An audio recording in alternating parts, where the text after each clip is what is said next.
Ngayong araw, pinagluto nga ako ng bulanglang na bangus ni Mr. Castro. Hindi ko alam kung anong tawag nito sa inyo. At ngayong araw nga din pala, umuwi kami sa bahay namin sa San Fernando. At alam nyo, pati yung nanay ko, pinapakilig nito. A day in our life as a young married couple living in Pampanga. Kaya guys, it's Mrs. Castro back again with another mini vlog.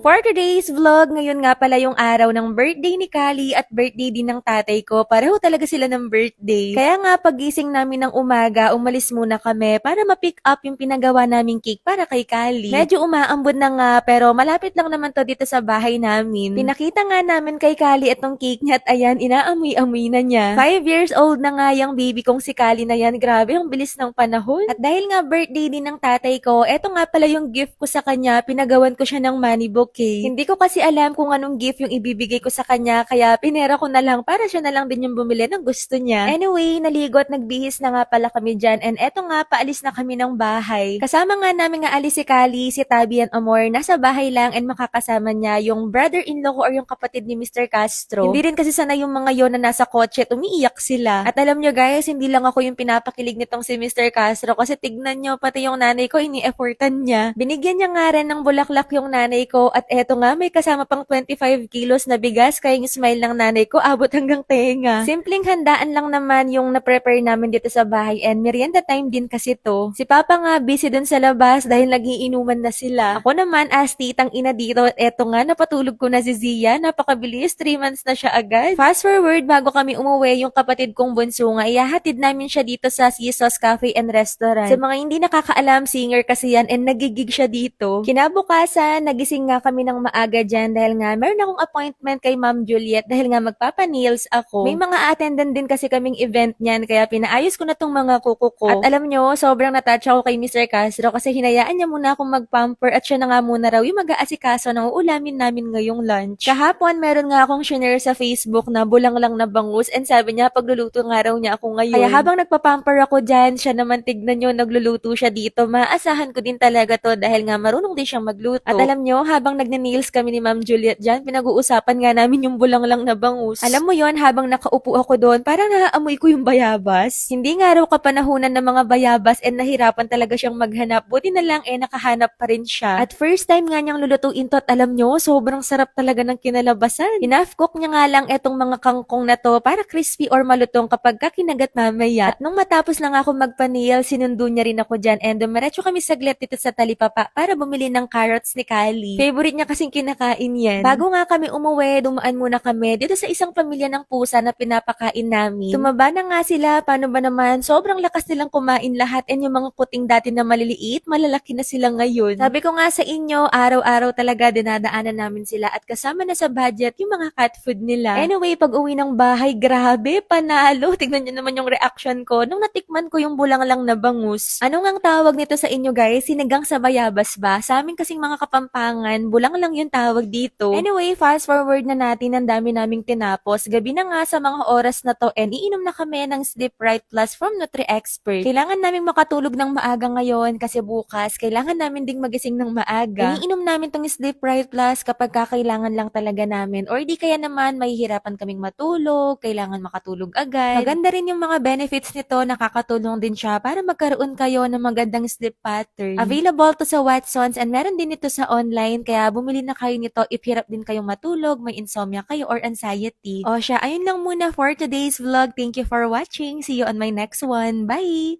Mwah!